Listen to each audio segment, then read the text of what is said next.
बच्चे last class में मैंने आपको सिखाया था फिक्स्ड एसेट्स क्या होती है और करंट एसेट्स क्या होती है, ठीक है। आज हम आपको बताएंगे टैंजिबल एसेट्स क्या होती है बेटा। Third number tangible assets. बेटा टैंजिबल का मतलब क्या होता है? टैंजिबल का मतलब होता है वो चीज जिसको आप टच कर सकते हो, जिसको आप देख सकते हो और जिसकी कोई फिजिकल एग्जिस्टेंस होती है। क्या? वो एसेट जिसको हम देख सकते हैं, टच कर सकते हैं और जिसकी कोई फिजिकल एग्जिस्टेंस होती है उसको हम क्या कहते हैं बेटा? Tangible asset. तो टेंजिबल एसेट्स क्या होती है? Are those assets which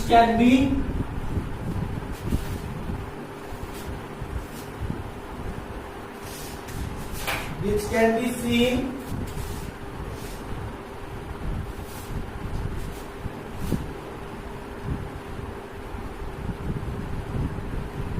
touched and have a physical existence। Tangible assets क्या होती है बेटा? जिसको हम देख सकते हैं, टच कर सकते हैं and have a physical existence. जिसकी क्या होती है? फिजिकल एग्जिस्टेंस भी होती है, ठीक है बेटा। तो एग्जांपल के तौर पे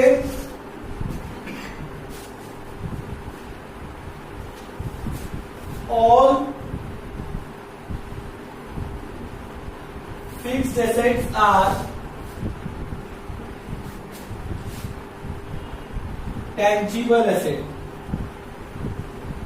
तो जितनी भी हमारी फिक्स्ड एसेट्स है वो सारी क्या है बेटा? Tangible assets. उनको हम देख भी सकते हैं, टच भी कर सकते हैं और उनकी फिजिकल एग्जिस्टेंस भी होती है। तो उसको हम क्या कहते हैं बेटा? टेंजिबल एसेट्स, ठीक है। अब उसके बाद बात करते हैं हम किसकी? Fourth,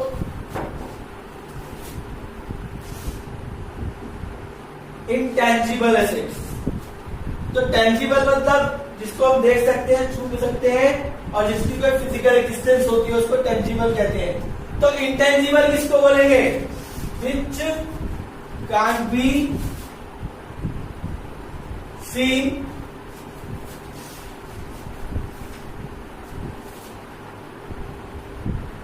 can't be touched and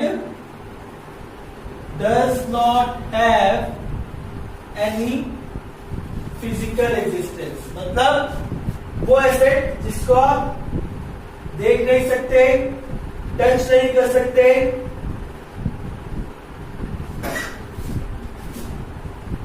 और जिसकी कोई एग्जिस्टेंस नहीं होती। सर एक डाउट आ रहा है मैंने बोला क्या डाउट आ रहा है? कह रहा सर एक बात बताओ, क्या हमारी कोई ऐसी भी प्रॉपर्टी हो सकती है? आपने बोला था एसेट्स का मतलब क्या होता है? प्रॉपर्टी। तो सर हमारी कोई ऐसी भी प्रॉपर्टी हो सकती है जिसको हम देख नहीं सकते, जिसको हम टच नहीं कर सकते और जिसकी कोई फिजिकल एग्जिस्टेंस नहीं है? क्या ऐसी भी प्रॉपर्टी है? मैंने कहा हाँ है। कहता सर क्या? मैंने कहा हमारी रेपुटेशन, हमारी रेपुटेशन, हमारी मार्केट की रेपुटेशन, हमारी हैसियत, औकात। तो सर रेपुटेशन भी क्या हमारी एसेट होती है? हाँ बेटा। सर कैसे होती है बता दो जरा। मैंने कहा सुनो जरा, एक बात सुनाता हूँ बेटा। रेपुटेशन को हम क्या कहते हैं टॉकिंग लैंग्वेज में? हम कहते हैं बेटा गुडविल।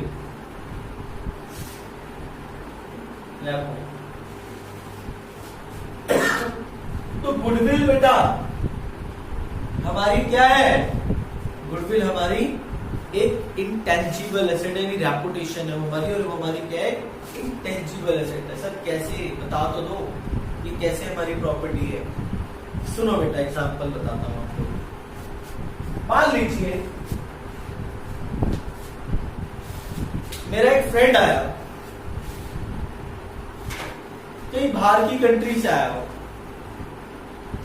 बाहर से आया और अच्छी इकोनॉमिक्स पढ़ के आया, बहुत अच्छे तरीके से इकोनॉमिक्स पढ़ के आया, और मुझे उसने बोला कि सनी सर मुझे ना आप अपने साथ पार्टनर बना लो। मतलब मैंने क्या, पार्टनर कैसे बना लूं? कह रहा सर आप अकाउंट्स पढ़ाना और मैं पढ़ाऊंगा इकोनॉमिक्स। मेरे पास 1000 स्टूडेंट आता है, मान लीजिए कितना स्टूडेंट आता है, 1000 स्टूडेंट आता है मेरे इंस्टीट्यूट में, 1000 स्टूडेंट की कैपेसिटी। कह रहा सर आप अकाउंट्स पढ़ाओ और मैं पढ़ाऊंगा इकोनॉमिक्स। मैंने कहा चल ठीक है भैया, तो मेरे साथ क्या बनता है, पार्टनर बनता है, अच्छी बात है, आजा। कह रहा सर बताओ कितना पैसा दूं? मैंने कहा भाई एक तो तू एक बात बता, ये मैंने जितनी जगह खरीद रखी है, लैंड एंड बिल्डिंग खरीदी, टैक्स खरीदे, फर्नीचर खरीदा, तो इस सबके एक तो मुझे आधा हिस्सा दे दे, क्योंकि आधी जगह तुम यूज करोगे और आधी जगह मैं यूज करूंगा, आप इकोनॉमिक्स पढ़ा। कहता चलो सर ठीक है। अब एक बात बताओ बेटा, क्या मैं उससे कहूंगा बस आधा मुझे इतना हिस्सा दे दे जो मैंने लगाया और कुछ नहीं मांगूंगा क्या? सर और क्या मांगोगे? मैंने कहा एक मिनट रुक भाई, समझ चला ध्यान से। कहता बताओ। मैंने कहा एक बात बताओ सर, अगर आप सेल्फ इंस्टीट्यूट ओपन करते और मेरे साथ पार्टनरशिप कर रहे हो, अगर सेल्फ इंस्टीट्यूट और पार्टनरशिप की बात करें, अगर आप सेल्फ इंस्टीट्यूट करते तो फर्स्ट ईयर में आपको एक तो फीस कम लेनी पड़ती, मान लीजिए आपको फीस लेनी पड़ती 10,000, और इंस्टीट्यूट के अकॉर्डिंग आपको क्या करना पड़ता, पैसा भी पूरा लगाना पड़ता, एडवर्टीजमेंट भी करनी पड़ती। अगर आप खुद का इंस्टीट्यूट फर्स्ट ईयर में ओपन करते तो आपको क्या करना पड़ता बेटा, एडवर्टीजमेंट भी करनी पड़ती और पैसा भी ज्यादा लगता, ठीक है। और नंबर ऑफ स्टूडेंट भी क्या आते, कम आते फर्स्ट ईयर में। क्यों आते सर फर्स्ट ईयर में नंबर ऑफ? क्योंकि भैया कोई भी इंस्टीट्यूट होगा उसमें पहले साल में बल्क में स्टूडेंट्स नहीं आएंगे, तो सर कितने आ जाते हैं? मैंने कहा आपके पास ज्यादा से ज्यादा फर्स्ट ईयर में 50 स्टूडेंट आते और वो फीस आपको मेरे से कम रखनी पड़ती। नेक्स्ट बात है, आपको क्या करोगे, आप मार्केट में आओगे पहले तो आपको क्या करना पड़ेगा, अपनी फीस कम रखनी पड़ेगी। तो आपने फर्स्ट ईयर में कितना कमाया, 5 लाख सेल्फ के इंस्टीट्यूट से। आप मेरे पास अगर मेरे साथ पार्टनरशिप करते हो तो भैया मेरे पास 1000 स्टूडेंट आता है, सारा कॉमर्स स्ट्रीम का होगा, नेक्स्ट बात है। अब उसमें से अकाउंट्स सबके पास इकोनॉमिक्स होगी। अब मैं अगर बच्चों को बोलूंगा बेटा, नेक्स्ट बात है टीचर का इन्फ्लुएंस होता है अपने स्टूडेंट्स के ऊपर। मैंने बोला बेटा हमारे पास इकोनॉमिक्स का टीचर आया, पढ़ के देखो, बहुत अच्छा है, बहुत अच्छा पढ़ाते हैं, आप पढ़ के देखो। तो मेरी बात कम से कम भी मैं बोलूं तो 30% स्टूडेंट्स तो मानेंगे। तो मैंने उनको क्या करा, 30% स्टूडेंट दे दिया, नहीं 300 स्टूडेंट्स उनको दे दिए। अब 300 में से मान लीजिए उनसे सेटिस्फाई हो पाए होंगे 200 स्टूडेंट, मतलब 20 नेशनल बात है, कुछ बच्चे सेटिस्फाई नहीं होते, तो कुछ सेटिस्फाई नहीं हुए। 200 स्टूडेंट्स तो उनके पास आए। अब फीस भी क्या भैया, हम तो ऑलरेडी बने हुए इंस्टीट्यूट के, तो फीस भी हमने किसने रखी, 12,000, तो कितना हो गया, 24 लाख। अब सेकेंड ईयर की बात, तो बेटा फर्स्ट ईयर में जब उसने अपना बिजनेस स्टार्ट करा तो 50 आए, इतना पैसा, और हमारे पास साथ करता होता पार्टनरशिप तो 200 आते हैं और 12,000 फीस होती, 24 लाख रुपीज कमाता। अब मान लीजिए सेकेंड ईयर में इनके स्टूडेंट बढ़ गए डबल, भाई साहब के सेल्फ जब कर रहे हैं, और कितना 11 लाख इन्होंने कमाया। अब हमने डबल रेट से नहीं बढ़ाया, हमने कहा 300 हो गए मान लीजिए, और फीस कितनी होगी, तो कितना कमाया बेटा। अब थर्ड ईयर की बात करते हैं। ये इनके स्टूडेंट हो गए मान लीजिए 200 और 12,000 इन्होंने फीस रखी, 24 लाख इन्होंने कमाया सेल्फ पे तीसरे साल। अब पार्टनरशिप में 300 से कितने हो गए मान लीजिए इनके स्टूडेंट तीसरे साल में, और फीस भी हमने बढ़ा दी। तो बेटा अगर वो अपना बिजनेस कर रहे थे, सेल्फ इंस्टीट्यूट स्टार्ट करा होता, क्योंकि उनको कोई जानता नहीं था शुरू में, ठीक, तो फर्स्ट ईयर में 50 स्टूडेंट, सेकंड ईयर में 100 और थर्ड ईयर में 200, और हमारे पास कर रहे थे बने बनाए इंस्टीट्यूट, बड़े बनाए मिल जाते 200, 300 और 500। अब देखो बेटा 3 साल में यहाँ पे उन्होंने कितना कमाया, यहाँ पे कमाया 40 लाख, ठीक है, और यहाँ कितना कमाया, यहाँ कमाया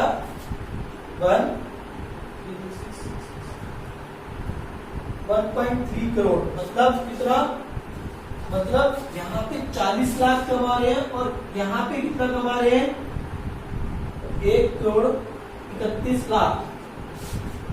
यानी कहां पे बेनिफिट मिल रहा है भाई साहब को, पार्टनरशिप करते हुए। अब कितना एक्सेस अर्न करा, एक्सेस अर्न कितना करा बेटा, अप्रोक्सीमेशन अगर मैं ले लूं तो 90 लाख के आसपास एक्सेस अर्न करा, अप्रोक्सीमेशन ले लूं।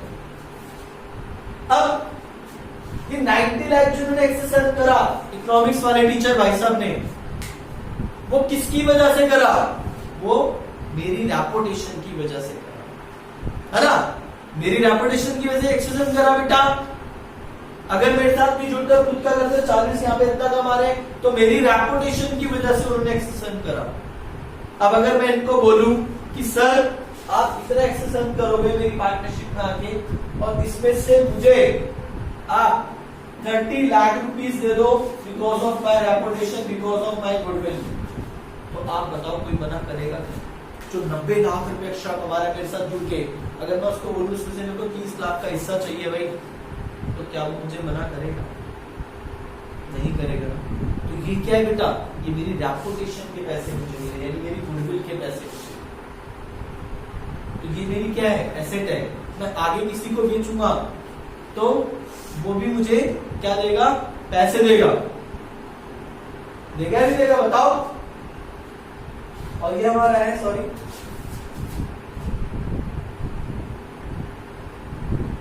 ठीक है, वो भी मुझे क्या देगा बेटा, पैसे देगा एक्स्ट्रा। तो कहने का मतलब क्या है, हमारी रेपुटेशन दिखती है नहीं दिखती, यानी हमारी गुडविल बिक रही है नहीं बिक रही, और इसमें किसका राइट है, मेरा। मान लो मैं उसको नहीं बेचता, मैं किसी और को दे देता, तो हमारी रेपुटेशन भी किसका राइट है, हमारा राइट है, ठीक है। तो गुडविल होती है बेटा रेपुटेशन, ठीक है। तो गुडविल क्या है, हमारी इनटैंजिबल एसेट है। कौन सी एसेट है बच्चे, हमारी इनटैंजिबल एसेट है, ठीक है। सर और भी होती है क्या, हाँ बेटा और भी होती है। सर क्या,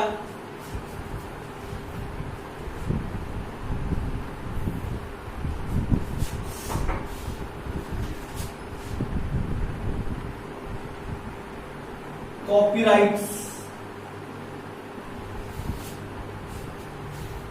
कॉपीराइट्स सुना होगा आपने शायद, मूवीज वगैरह देखने जाते हो तो उस पे लिखा होता है और rights are reserved under the this.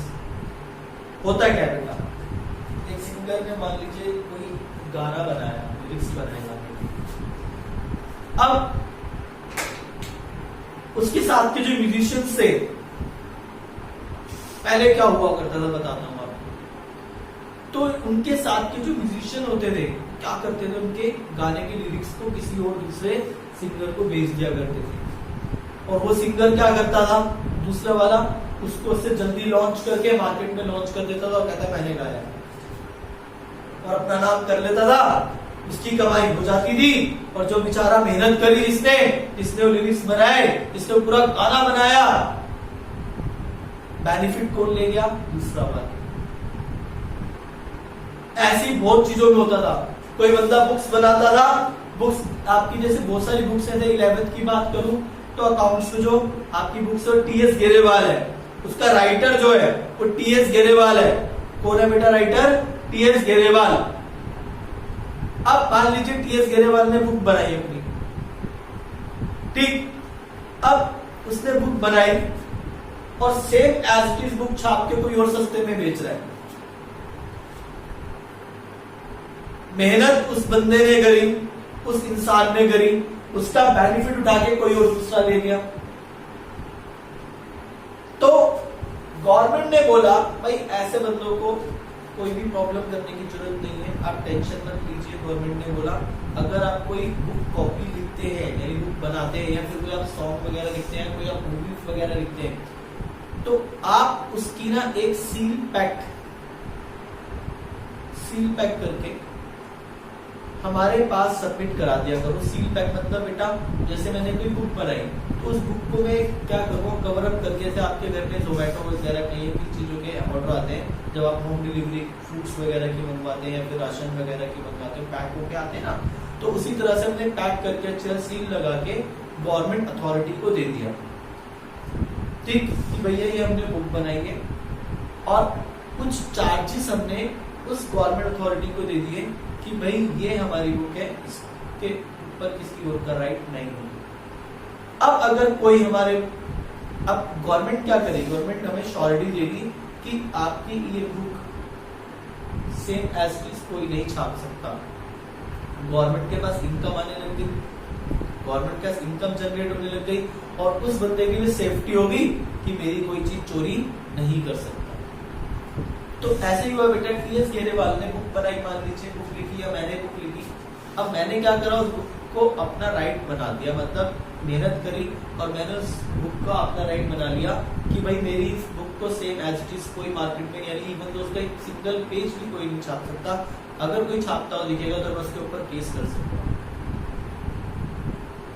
और फिर गवर्नमेंट क्या करेगी, मैं केस करूंगा और मैं जीत गया तो मेरे को गवर्नमेंट उससे कंपनसेशन, आपने सुना होगा बहुत सारी मूवीज में ऐसा होता है, या फिर कोई स्क्रीनशॉट्स लेता है, कोई गाने को कॉपी कर लेता है, तो वो जो जिन्होंने पहले गाना गाया था उनके ऊपर केस कर देता है, फिर उसे कंपनसेशन देना पड़ता है।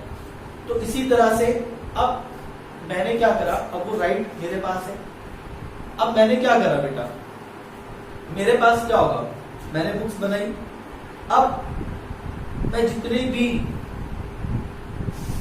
जो पब्लिशर्स हैं उनकी मीटिंग बुलाऊंगा, आओ जी पब्लिशर्स, उनको अपनी बुक दिखाऊंगा, लो बेटा मेरी बुक देखो। ऐसे ही होता है जब हम कोई बुक्स लॉन्च करते हैं तो हम बहुत सारे पब्लिशर्स को बुलाते हैं, तो मैंने बहुत सारे पब्लिशर्स को बुलाया, मैंने कहा आओ पब्लिशर। अब वो पब्लिशर है सारे के सारे, उनको सबको मैंने एक एक कॉपी दे दी, मैंने कहा लो मेरी बुक्स ले लो, देखो अपने एक्सपर्ट्स को बिठाओ, बहुत अच्छी बुक बनाई है मैंने। पब्लिशर क्या करते हैं, उस बुक को छापते हैं बेटा, ठीक है। अब बहुत सारे पब्लिशर आए, अब उस पब्लिशर्स के आने के बाद सबने अपने एक्सपर्ट बैठाए, बहुत सारे एक्सपर्ट आए, कह रहे बहुत अच्छी बुक है, बहुत अच्छी बुक है, बहुत अच्छी बुक है। अब वो पब्लिशर क्या करेंगे, क्या मैं सबको अपनी बुक कहूंगा छापो, नहीं ना, मैं किसी एक को राइट दूंगा बुक छापने, अधिकार दूंगा बुक छापने का। अब जब मैं किसी को राइट दूंगा तो क्या बोलेंगे कि सर हमें राइट दे दो, हम आपको इतना पैसा दे देंगे, एक बोलेगा सर हम आपको इतना पैसा दे देंगे, आप हमें राइट दे दो अपनी बुक छापने का। क्यों, पब्लिशर क्या करेगा, उस बुक को छाप के कुछ ना कुछ प्रॉफिट्स कमाएगा, ठीक है, और उस प्रॉफिट का कुछ हिस्सा वो मुझे भी देगा। तो बहुत सारे पब्लिशर मुझे सर हमें दो हमें दो हमें दो, तो मैं किसको दूंगा, जो मुझे ज्यादा पैसे देगा। और क्या दूंगा उसको क्या दूंगा, अपनी बुक थोड़ी ना दूंगा, उसको बुक छापने का राइट दे दूंगा, अधिकार दे दूंगा कि जा तेरे को वरदान दिया, जो मुझे ज्यादा पैसे देगा उसको क्या बोलूंगा, जा भाई तेरे को मैंने वरदान दिया कि इस बुक को छापने का राइट दे रहा है। अब वो क्या करेगा, अब वो बुक्स की कॉपीज बनाएगा, बुक्स को पब्लिश करेगा और पब्लिश करके मार्केट में बेचेगा और बहुत सारा प्रॉफिट्स कमाएगा। जिसके लिए क्या उसको प्रॉफिट कमाने दूं, मैं ना कमाऊं तो मैं उससे क्या लूंगा, कुछ पैसे लूंगा। किस चीज के पैसे लिए मैंने, किस चीज के पैसे लेकर मैंने उसे बुक्स बना के बेची, मैंने जस्ट उसको अपनी बुक्स छापने का राइट दे दिया, अधिकार दे दिया, यानी अपनी कॉपी का राइट दे दिया। तो मैंने उसे कुछ चीज दी तो नहीं ना, कुछ चीज फिजिकल तो नहीं दी, जस्ट राइट ट्रांसफर कर दिया, अपना अधिकार दिया। तो बेटा वो राइट जो है मेरे लिए कौन सी एसेट है, मेरे लिए इंटेंजिबल एसेट है। क्या है बेटा? इंटेंजिबल एसेट है। कुछ टाइम पीरियड के लिए राइट्स दिया जाता है, 2 साल के लिए, 3 साल के लिए, उसके बाद उसको दोबारा मेरे से वो खरीदना पड़ेगा। तो बेटा दैट्स कॉल्ड इंटेंजिबल एसेट। तो अधिकार राइट्स बेचे मैंने अपने, तो वो मेरी कौन सी एसेट है? मेरी इंटेंजिबल, मेरी प्रॉपर्टी है, मेरा लीगल राइट है उस पे, है ना मेरा लीगल राइट। तो वो क्या है? हमारी प्रॉपर्टी है, यानी कॉपीराइट। एग्जांपल क्या है इसका? मैंने गुडविल का क्या दिया था बेटा? ट्यूशन सेंटर वाला, और इसका क्या राइट दिया मैंने? टीएस मेरे वाला। तो गुडविल और कॉपीराइट। थर्ड है patents, technology, same as copyright बेटा। बुक्स के लिए, मूवीज वगैरह के लिए, सिग्नलिंग सबके लिए क्या रहता है? कॉपीराइट।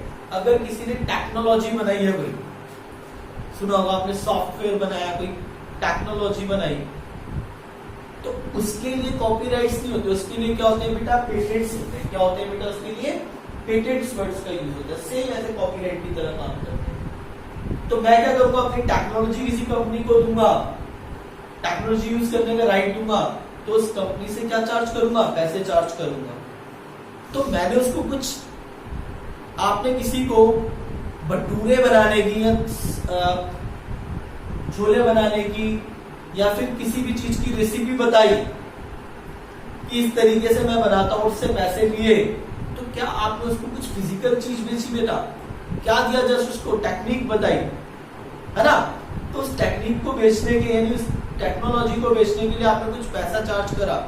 दैट्स कॉल्ड, क्या कहलाता है बेटा? पेटेंट्स कहलाते हैं। तो वो भी हमारी कौन सी एसेट है?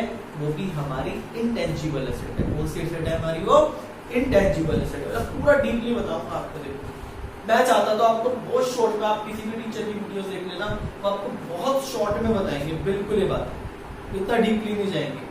लेकिन बच्चे, मैं आपको पूरा डीपली एक्सप्लेन करके बताऊंगा हर एक चीज, चाहे हमारा टाइम लग जाए, नो प्रॉब्लम, बट डीपली समझेंगे हम, ठीक है? तो पेटेंट्स टेक्नोलॉजी होती है। Fourth one trademark. देखा होगा आपने, एक तो आईएसआई मार्क होता है, एक आईएफएसएआई होता है मेरे ख्याल से, है ना? तो ऐसे कुछ मार्क होते हैं जो क्या डिनोट करते हैं कि ये जो प्रोडक्ट है, ये प्रोडक्ट अच्छी क्वालिटी का है। अब होता क्या है, मान लीजिए मैंने क्या बनाया, मैंने कुछ फूड बनाया, फूड आइटम बनाई, एक पे आइस मार्क है और एक विदाउट आइस मार्क है। अब आइस मार्क वाली चीज में क्या कहते हैं, यार ये तो बहुत प्योर है, अच्छी चीज है, और विदाउट आइस में क्या बोलेंगे, नहीं यार ये तो बेकार है, इसमें तो आईएस मार्क ही नहीं है। तो आईएस मार्क क्या क्या डिनोट करता है? वो डिनोट करता है ये जो फूड है ये बेस्ट क्वालिटी का है ना? ये डिनोट करता है। तो आप उसको क्या करते हो बेटा, खरीद लेते हो। अब क्या ऐसे मार्क कोई भी, मैंने जैसे मान लो कुछ भी बनाया कि मैं ऐसा ही मार्क बना लूंगा, नहीं, मुझे उस कंपनी के पास जाना पड़ेगा, अपने प्रोडक्ट को चेक कराना पड़ेगा, उसके बाद वो मेरे को एक लाइसेंस नंबर देंगे, आइस मार्क का मेरा लाइसेंस नंबर बनेगा, और देन मैं उसको यूज कर सकता हूँ। क्या मुझे लाइसेंस नंबर फ्री में दे देंगे? अपना आईएसआई मार्क यूज करने के लिए फ्री में नंबर दे देंगे, फ्री में दे देंगे आईएस मार्क यूज करने के लिए लाइसेंस नंबर, नहीं, उससे तो चार्ज लेंगे बेटा। ऐसी बहुत सारी कंपनी उनके पास जाएगी मार्क लेने के लिए, तो क्या वो फ्री में दे देंगे? नहीं, सबसे पैसे लेंगे। तो क्या दे रहे हैं? क्या वो कुछ आपको, मतलब कुछ टेंजिबल चीज दे रहे हैं? जस्ट क्या दे रहे हैं? लाइसेंस नंबर दे रहे हैं और आपको स्टैंप दे रहे हैं, अपने लिए यूज कर सकते हो। तो दैट्स कॉल्ड, वो उनके लिए क्या है? इंटेंजिबल एसेट है। कौन सी एसेट है बेटा? इंटेंजिबल एसेट है, ठीक है? तो आज हमने जो डिस्कस करा, वो हमने डिस्कस करा इंटेंजिबल एसेट्स के बारे में, कि टेंजिबल एसेट्स क्या होते हैं और इंटेंजिबल एसेट्स क्या होते हैं, ठीक है? अब फिफ्थ, ये समझ आ गया बेटा? नोट कर लेना सभी के सभी।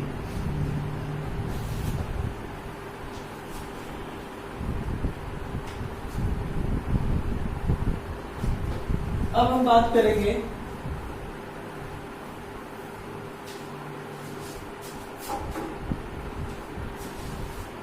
इसके बारे में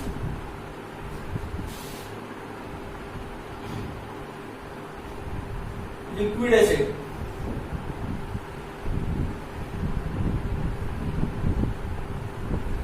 लिक्विड एसिड्स क्या होते हैं बेटा?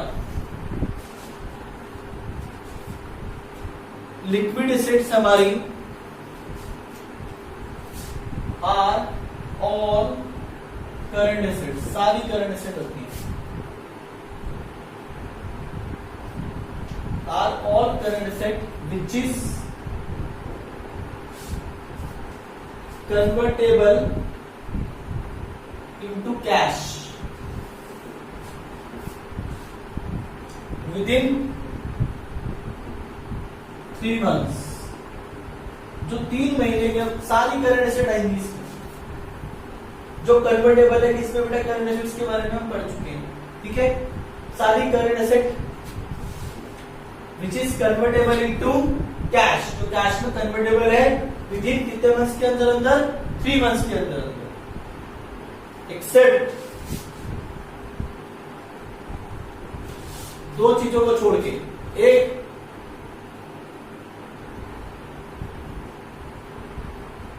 स्टॉक और प्रीपेड एक्सपेंसेस, इन दोनों को छोड़ के सारे हमारे क्या है? लिक्विड एसिड्स का पार्ट, ठीक है। तो लिक्विड एसिड में सारी करंट एसिड आएगी, सारी करंट एसिड जो 3 months के अंदर अंदर कैश में कन्वर्टेबल है, convertible into cash 3 months, except stock को छोड़कर प्रीपेड एक्सपेंसेस को छोड़कर। तो हमने किसके बारे में डिस्कस करा बेटा? हमने आज डिस्कस करा एसिड्स के बारे में, ठीक है। अब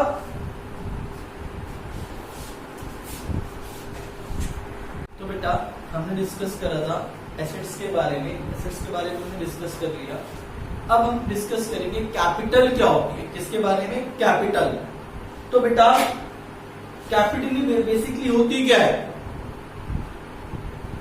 बिजनेस को स्टार्ट करने के लिए जो ऑनर होता है, मालिक होता है, वो कुछ ना कुछ बिजनेस में इन्वेस्ट करता है, पैसा लगाता है बिजनेस। मान लीजिए हम 4 बंदों ने मिलकर बिजनेस स्टार्ट करा, ठीक है। हम 4 बंदों ने मिले और हमने बिजनेस स्टार्ट करा। एक कहता है भैया मैं बिजनेस में पैसा दे सकता हूँ, इन्वेस्ट कर सकता हूँ। एक कहता है भैया मेरे पास पैसा नहीं है बिजनेस स्टार्टअप करने के लिए, मेरे पास एक जमीन पड़ी है, उस जमीन में आप फैक्ट्री लगा लो, वो जमीन मैं दे देता हूँ, वो लैंड मैं दे देता हूँ। उसने लैंड दे दिया। एक कहता है भैया मेरे पास भी पैसा नहीं है और ना ही लैंड है, मेरे पास मशीनरीज पड़ी है, क्योंकि मैं पहले काम करता था, मशीनरीज है, आप वो मशीनरी यूज कर लो। तो बेटा उन सब ने कुछ ना कुछ क्या करा?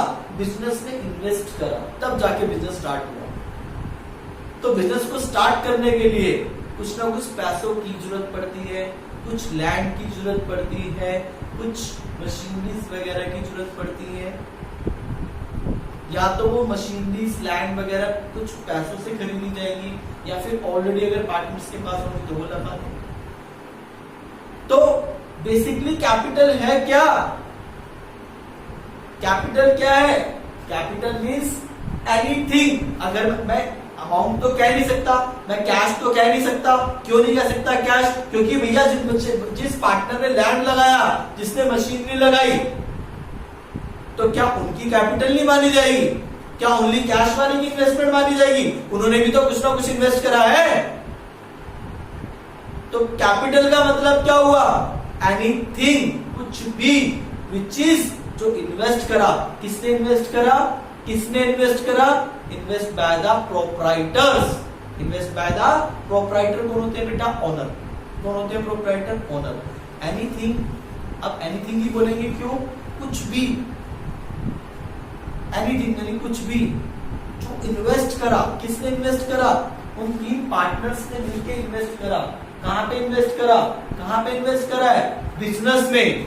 कहां पे इन्वेस्ट करा है? बिजनेस में। तो उसको क्या बोलेंगे बेटा? उसको बोलेंगे कैपिटल। क्या बोलेंगे? कैपिटल।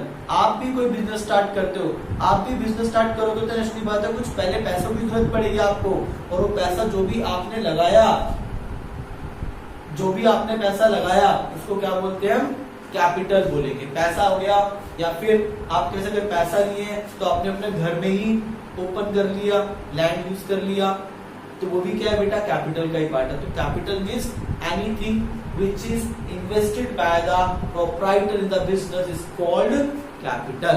ठीक है बच्चे। तो बेटा कैपिटल का मतलब क्या होगा, capital mean anything which is invested by the proprietor in the business. कुछ भी जो एक प्रोप्राइटर बिजनेस में इन्वेस्ट करता है, प्रोप्राइटर मतलब ऑनर, कुछ भी इन्वेस्ट करता है उसको क्या कहते हैं, कैपिटल। क्या कहते हैं बेटा, कैपिटल। तो कैपिटल का मतलब क्या हो गया, एनीथिंग विच इज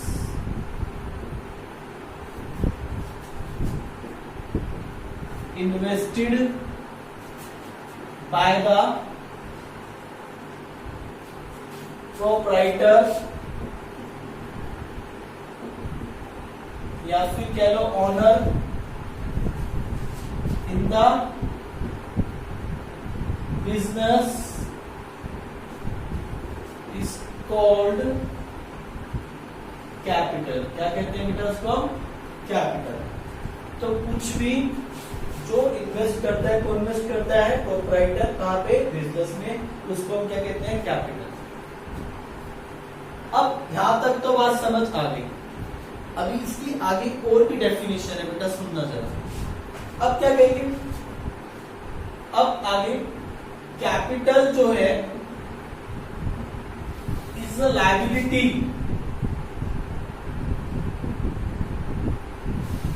लायबिलिटी का मतलब क्या होता है बेटा, उधार।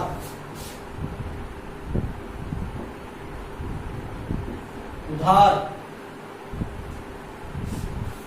कैपिटल इज अ लायबिलिटी यानी उधार फॉर द बिजनेस।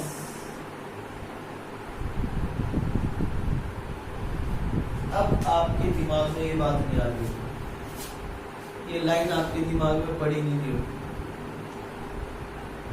अब आपके दिमाग में क्या डाउट आ रहा होगा कि सर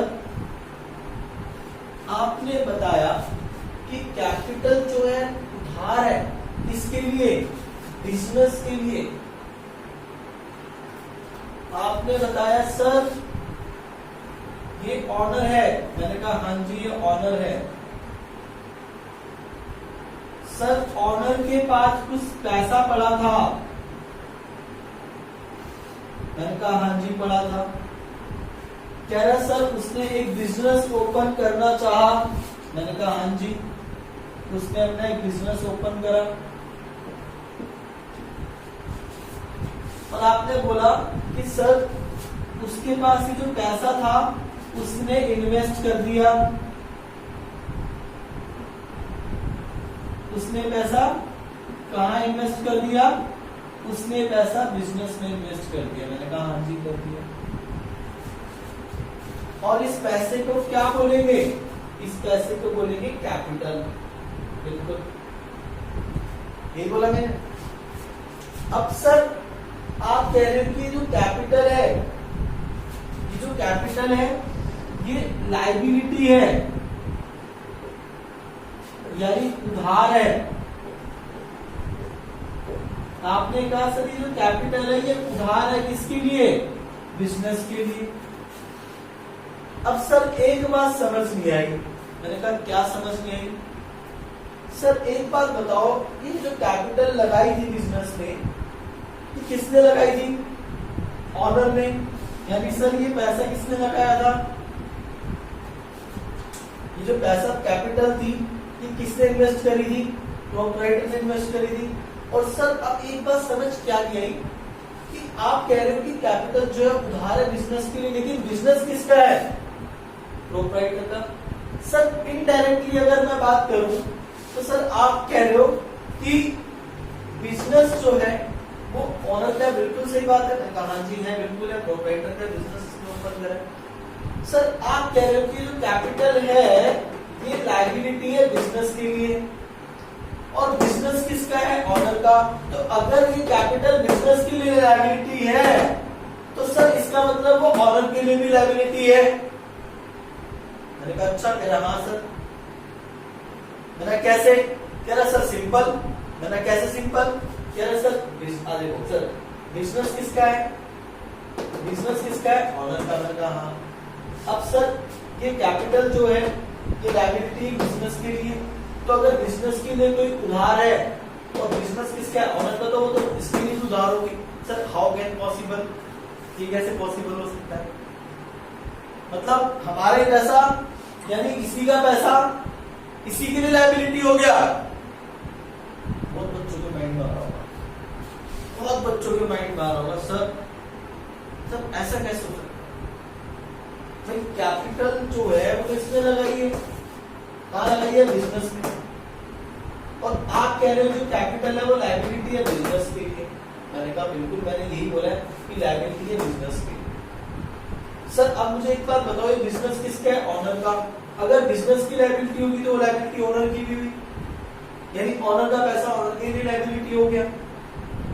नहीं बेटा, एक बात, मैंने आपको ये नहीं बोला कि लायबिलिटी ओनर की है। मैंने क्या बोला? लायबिलिटी किसकी है? बिजनेस की। वो क्यों बोला है? सुनना बेटा, कुछ प्रिंसिपल्स के बिहाफ पे बोला है। जैसे आपके साइंस में भी प्रिंसिपल्स होते हैं ना, इसी तरह से अकाउंट्स में भी कुछ प्रिंसिपल है, कुछ रूल्स है, कुछ कॉन्सेप्ट है, कुछ एजम्पशंस है। ठीक है, तो अब सर कौन सा प्रिंसिपल है? सुनना बेटा मेरी बात जरा ध्यान से।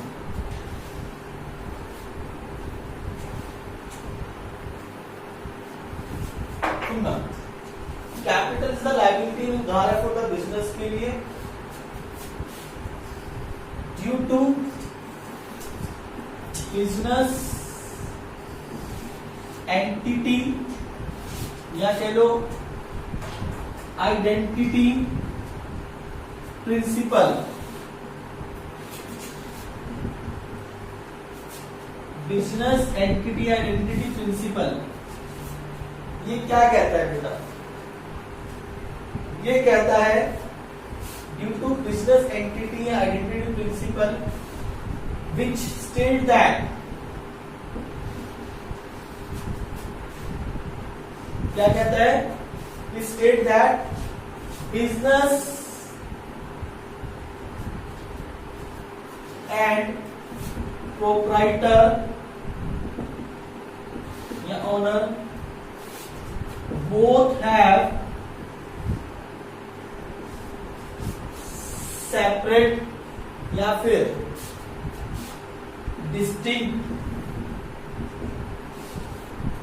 identity या फिर entity from each other। समझ आई बच्चे बात? क्या बोला? कौन सा कॉन्सेप्ट? बिजनेस आइडेंटिटी प्रिंसिपल बोला, या कंसेप्ट कह लो, कंसेप्ट कह देते हैं इसका। ठीक है, प्रिंसिपल कंसेप्ट बात करेंगे।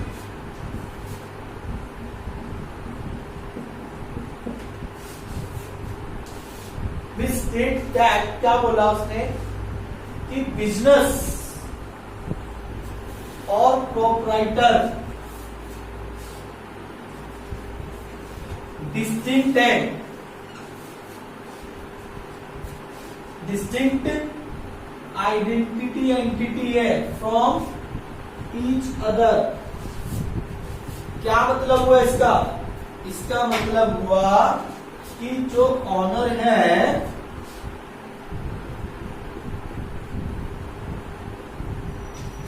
और जो बिजनेस है, इन दोनों की जो पहचान है, यानी इन दोनों की जो आइडेंटिटी है वो डिस्टिंक्ट है, यानी सेपरेट है ईच अदर से। आप इन दोनों को एक नहीं मानोगे। सिंपली उसने क्या कह दिया इस कॉन्सेप्ट में कि आप ऑनर और बिजनेस को एक नहीं मानोगे, इन दोनों को अलग अलग मानोगे। इनकी जो आइडेंटिटी है वो अलग अलग है। बेटा फॉर एग्जांपल, आप तो अगर मैं एक बात बोलूं, आप अगर मोबाइल में रिचार्ज कूपन खरीदते हैं तो ऑनर का नाम लेते हो, कंपनी का नाम लेते हो? कंपनी का। बिल किसके नाम से आता है? कंपनी के नाम से आता है। अगर आपको भी कंप्लेंट है कुछ भी, आप केस किसके ऊपर केस करते हो? कंपनी के ऊपर। तो कंपनी की बेटा एक अलग आइडेंटिटी होती है, किससे? अपने ऑनर से। याद रखना हर एक बात। तो इन दोनों की आइडेंटिटी क्या है बेटा? अलग अलग है, बिजनेस की यानी कंपनी की और ऑनर की।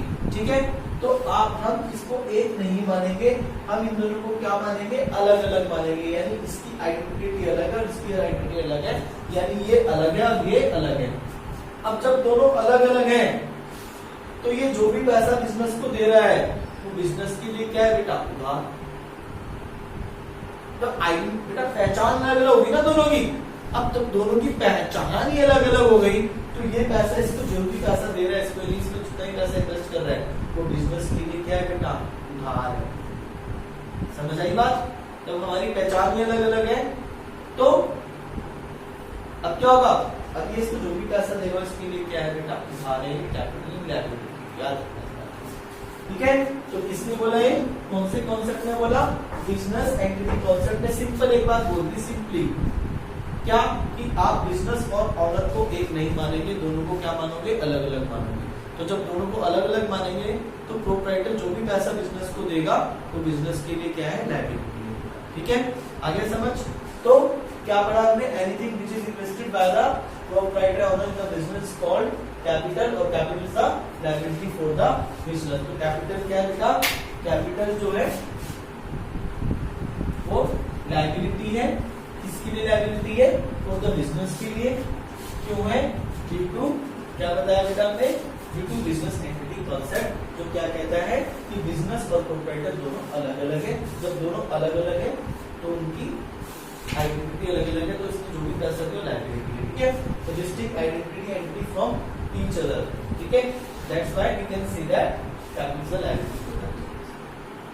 ठीक है, तो ये बेटा कैपिटल की डेफिनेशन। ठीक, अब हम बात करेंगे। ठीक बेटा, हमने सीखा कैपिटल क्या होती है। अब हम कैपिटल मतलब कि वही आपने सीखा कि जो अमाउंट कौन इन्वेस्ट करता है? प्रोप्राइटर इन्वेस्ट करता है। कहाँ पे? बिजनेस में। ठीक है, और बिजनेस के लिए क्या है? लायबिलिटी है। लायबिलिटी है किसके लिए? बिजनेस के लिए। अब बिजनेस के लिए लायबिलिटी है। अब हम किसकी बात करेंगे? लायबिलिटीज की। कि लायबिलिटीज क्या होती है? ध्यान से सुनना, ध्यान से सुनना। हमने कैपिटल सीखी। क्या सीखा? कैपिटल क्या होती है? वो पैसा जो प्रोप्राइटर का इन्वेस्ट करता है बिजनेस में, और बिजनेस के लिए कैपिटल क्या है? लायबिलिटी। अब लायबिलिटी क्या होती है? तो उल्टा हो गया। लायबिलिटी क्या होगी? कि वो पैसा जो किसने देना है? उधार है। किसके लिए उधार है? उधार सीखा था ना। लायबिलिटी क्या है? उधार। तो उधार किसके ऊपर होगा? ऑनर के ऊपर होगा या बिजनेस के ऊपर होगा? किसके ऊपर होगा बेटा? बिजनेस के ऊपर। क्यों? बिजनेस और ऑनर दोनों क्या है? अलग अलग है। तो याद रखना बेटा, तो लायबिलिटी क्या है?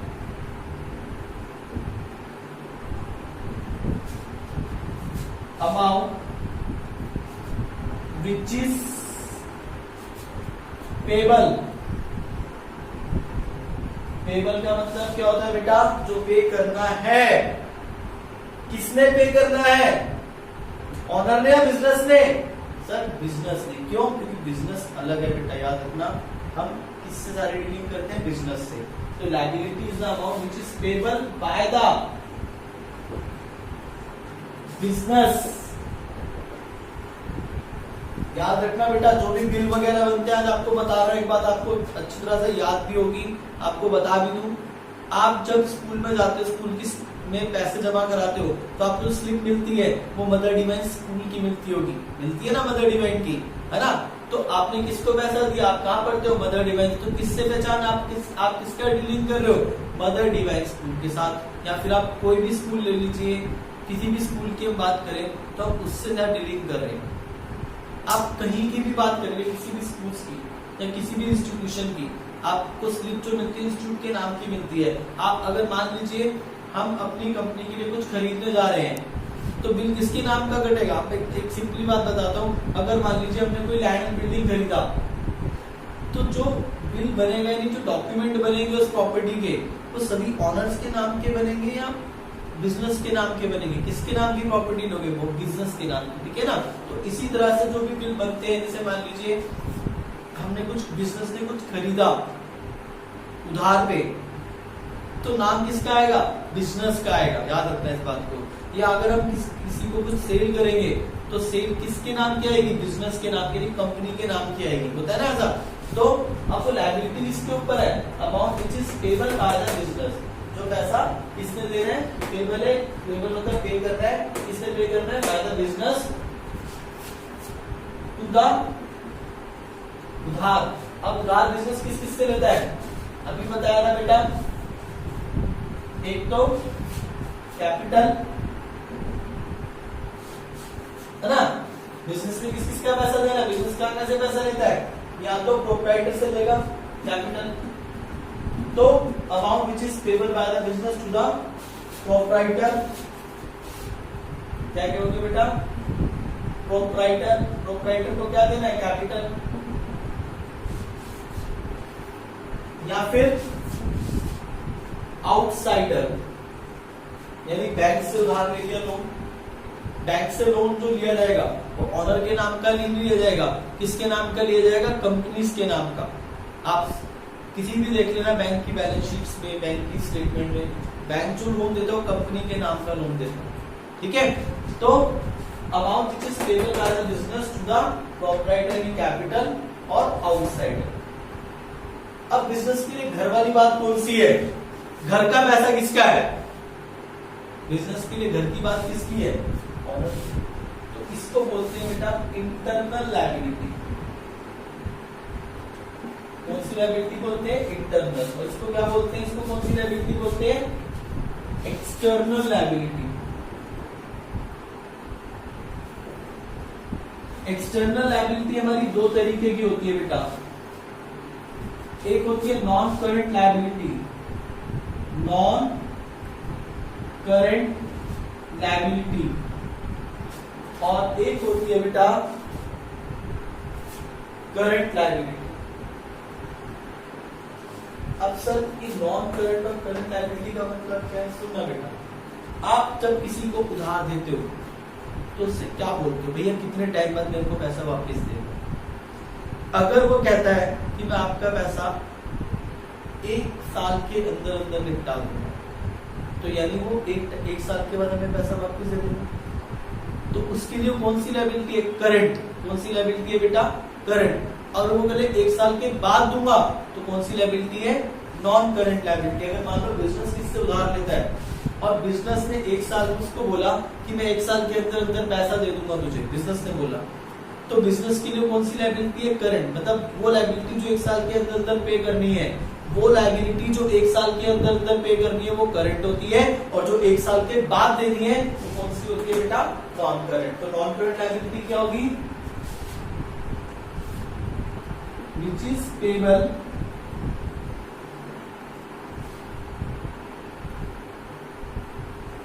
आफ्टर अ ईयर, 1 साल के बाद देनी है उसको क्या बोलते हैं? Non current liability. और करंट लायबिलिटी क्या होती है? विच is payable with in a year, जो 1 साल के अंदर अंदर पे करनी है उसको क्या बोलेंगे हम? करंट। और नॉन करंट क्या है बेटा? विच is payable after a year, ठीक है।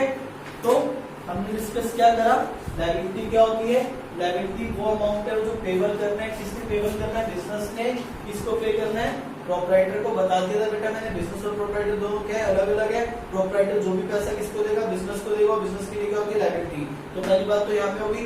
या फिर बिजनेस प्रोप्राइटर से लेता है, फिर बाहर से लोन लेता है, आउटसाइडर, तो उसको क्या बोलेंगे? आउटसाइडर, ठीक है। अब ये आउटसाइडर लायबिलिटी की तरह होती है, एक्सटर्नल लायबिलिटी होती है। इसको इंटरनल लायबिलिटी बोलते हैं, इसको एक्सटर्नल। क्यों? क्योंकि घर वाली बात है, बाहर वाली बात है। अब एक्सटर्नल लायबिलिटी कितने टाइप की होगी बेटा? 2। क्या? नॉन करंट लायबिलिटी और करंट लायबिलिटी। नॉन करंट क्या होती है बेटा? जो 1 साल के बाद देनी है। और करंट लायबिलिटी क्या होती है? जो 1 साल के अंदर, ठीक है। नोट कर लेना बेटा इसको, ठीक। अब मैं आपको सिखाऊंगा नॉन करंट की करंट लायबिलिटीज के एग्जांपल। कि करंट लायबिलिटीज क्या क्या होती है, ध्यान से समझना।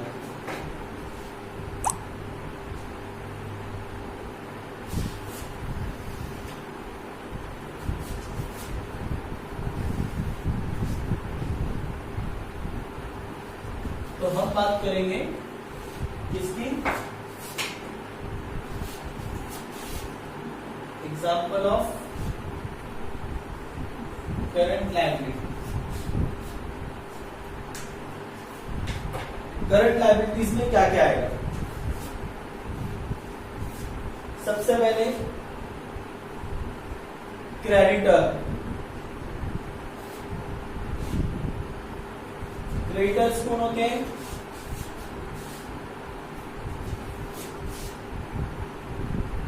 पर्सन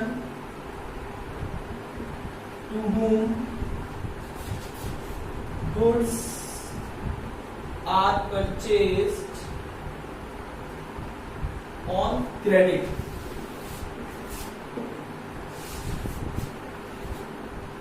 वो पर्सन जिनसे गुड्स का मतलब मैंने आप लोगों को बता रखा है बेटा, माल,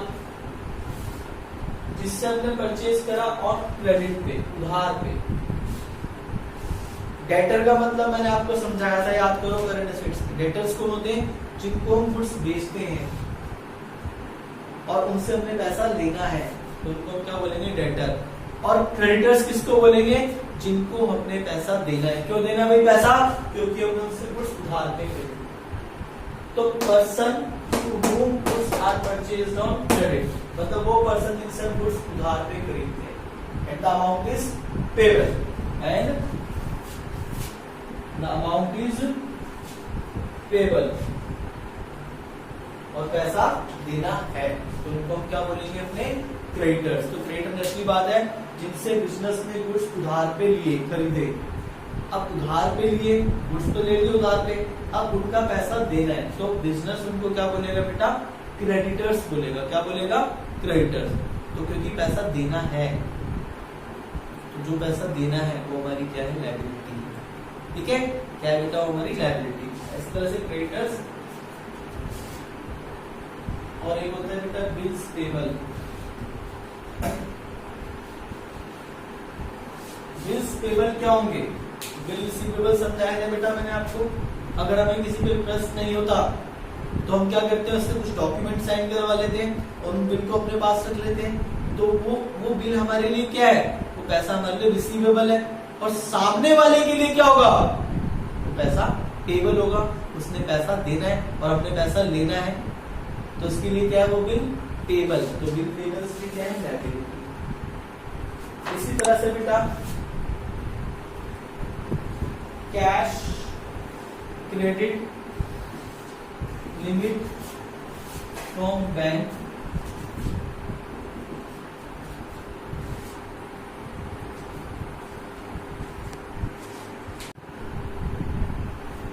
तो cash credit limit from bank.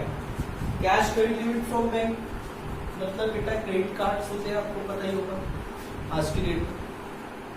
Credit card का हर एक बैंक देता है। किसको देता है? बैंक अपने कस्टमर्स वगैरह को देता है।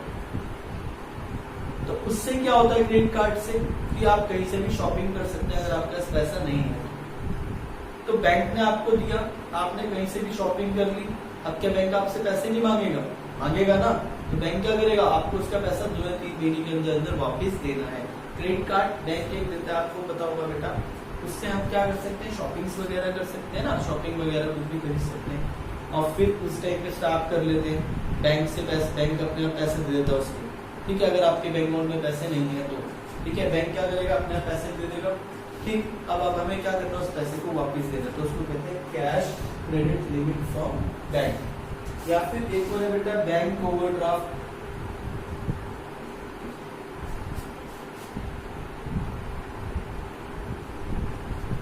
Bank overdraft. बैंक ओवरड्राफ्ट का मतलब क्या है? मान लीजिए आपका बिजनेस, बहुत सारे बिजनेस होते हैं बेटा, उनका करंट अकाउंट होता है बैंक। कहाँ पे करंट अकाउंट होता है? बैंक। करंट अकाउंट में क्या होता है? डेली ट्रांजेक्शंस होती है। जो भी बिजनेस होगा उसका ज्यादा करंट अकाउंट होता है, और उनकी जितनी भी डीलिंग्स करते हैं सारी करंट अकाउंट के थ्रू होती है।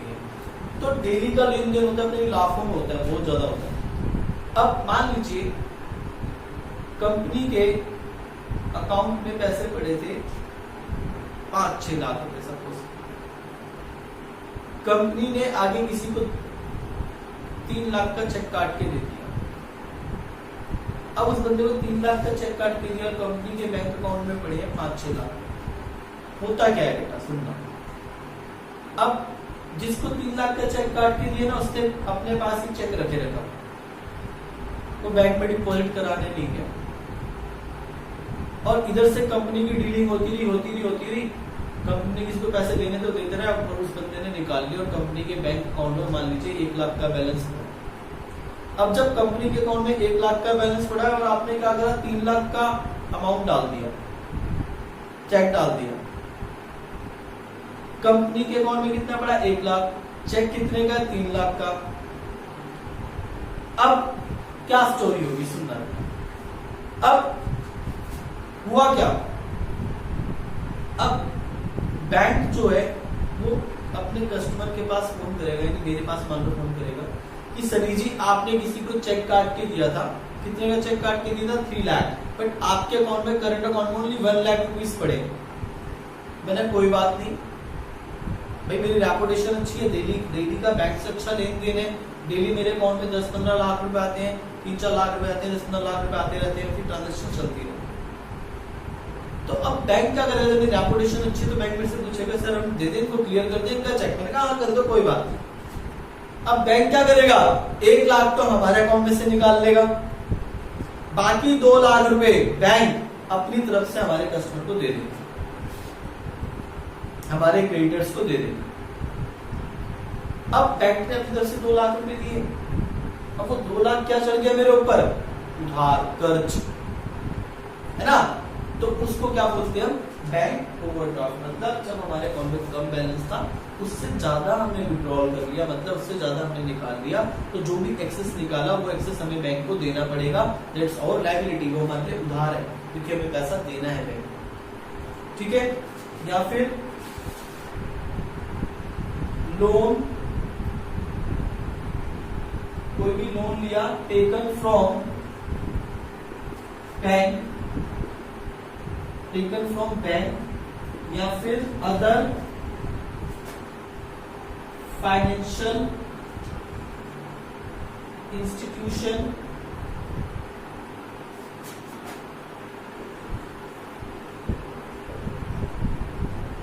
which is payable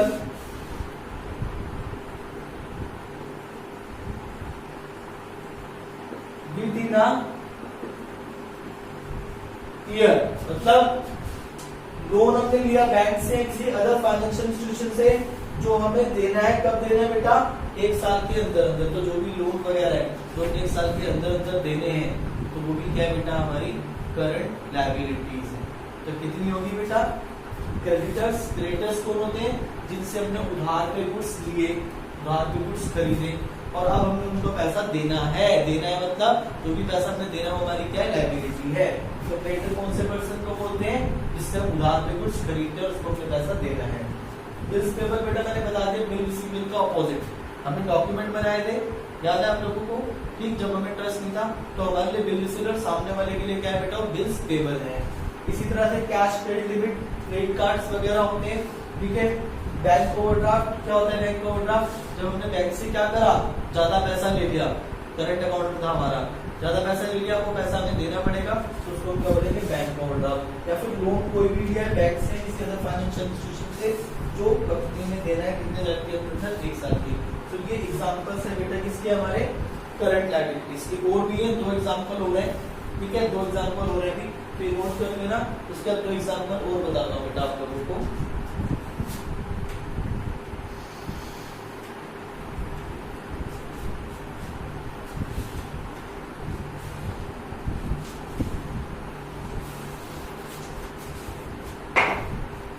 एक होता है बेटा outstanding expense, outstanding expenses. Outstanding expenses क्या होते हैं, वो एक्सपेंसेस जिसमें हमने सर्विस रिसीव कर ली बट कैश पेड नहीं करा, सर्विस रिसीव कर ली या फिर वो ड्यू हो गए हैं लेकिन हमने पे नहीं करे, तो उसको उन एक्सपेंसेस को क्या बोलेंगे? Outstanding expenses. यानी ड्यू डेट आने के बावजूद हमने उनको भी पे नहीं करा, तो वो हमारे लिए क्या है? कुछ आउटस्टैंडिंग। जैसे हमने अगर इलेक्ट्रिसिटी बिल की बात करें तो आपके घर में इलेक्ट्रिसिटी बिल आता है बेटा, अब उस इलेक्ट्रिसिटी बिल पे ड्यू डेट होती है कि आपने ड्यू डेट 20 अप्रैल है, मान लीजिए कि 20 अप्रैल तक आपने पे करने, 20 अप्रैल से पहले आपको आपसे कंपनी नहीं मांगी, लेकिन आपने इसको 20 अप्रैल ड्यू डेट थी, आपने पे नहीं करे, 21 अप्रैल आया तब भी आपने पे नहीं करे, 22 को भी पे नहीं करे, 23 को भी पे नहीं करे, आपने 24 को जाके पे कर दिया। तो कब तक आपने पे नहीं करे? इतनी डेट तक। तो इस डेट तक आप इस एक्सपेंस को क्या बोलोगे? आउटस्टैंडिंग एक्सपेंस, मतलब जो ड्यू हो चुके हैं बट आपने पे नहीं करे। तो हमने जब तक पे नहीं करे तब तक हम उनको क्या बोलेंगे? Outstanding expense. और पे करना हमारी लायबिलिटी है। क्यों? क्योंकि हमने सर्विस ले ली है बच्चे। अब अगर हमने किसी सर्विस ले ली और हमने उसका पैसा नहीं दिया तो वो हमारे ऊपर क्या रहेगी? वो हमारे ऊपर लायबिलिटी रहेगी, कर्ज है, उधार है, बोझ है। ठीक है, तो उसको हम क्या कहते हैं? Outstanding expense. ठीक है, उसके बाद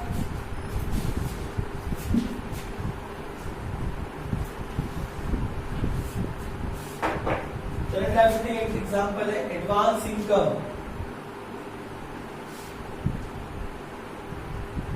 या फिर इसको कहते हैं income receive in advance.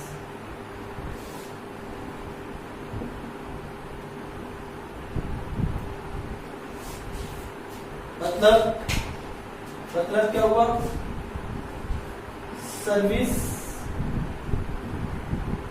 Provide नहीं करी बट कैश रिसीव कर लिया। मान लीजिए किसी स्कूल वाले ने आपसे पूरे साल की फीस ले ली बेटा, पूरे साल की फीस ले ली आपसे, क्या उसने आपको पूरी सर्विस दी? नहीं। तो वो क्या बोलेगा? उस इनकम क्या, उसकी इनकम क्या बोलेगा? Advance income. क्या बोलेंगे बेटा उसको? Advance income. अब सर ये एडवांस इनकम लायबिलिटी क्यों है? बताता हूं बेटा क्यों। क्योंकि मान लीजिए अगर मैंने उसने टीचर्स ने आपको 2 महीने पढ़ाया, बाकी वो बाहर चले गए, पढ़ाई नहीं रही, तो आप क्या करोगे? उनसे पैसा मांगोगे कि सर आपने 2 महीने पढ़ाया, आपने साल पढ़ाना था, तो आप उनसे पैसा मांगोगे। और क्या उनका राइट उस पैसे पे नहीं है? क्यों? क्योंकि उन्होंने अपना ऑब्लिगेशन पूरा नहीं करा। तो आप मुझे बताओ बेटा, वो अपनी इनकम कब मानेंगे? जब वो पूरी आपको सर्विस दे देंगे। तो जो भी हमारी एडवांस इनकम है उस पर हमारा राइट नहीं है। कब तक नहीं है? जब तक हम सर्विस प्रोवाइड नहीं कर देते। तो जब तक हम सर्विस प्रोवाइड नहीं करेंगे तब तक हम उसको अपनी इनकम नहीं मान सकते। तो वो इनकम क्या कहलाएगी बेटा? हमारे लिए एडवांस इनकम। और एडवांस इनकम क्या है? हमारी लायबिलिटी। क्यों? क्योंकि उस पैसे पे हमारा राइट नहीं है। कब तक राइट नहीं है? जब तक हम सर्विस प्रोवाइड नहीं करते। ठीक है बच्चे, तो आज हमने लायबिलिटीज के बारे में भी पढ़ा, कैपिटल्स के बारे में भी पढ़ा और कुछ एसेट्स के बारे में भी पढ़ा। ठीक है, तो यही का क्लास बच्चे अपनी और करते हैं। ठीक है, कोई डाउट्स एंड क्वेरी हो तो आप मेरे से पूछ सकते हैं, मेरा फोन नंबर है बेटा। ठीक है, आप मेरे से डाउट्स दे सकते हैं।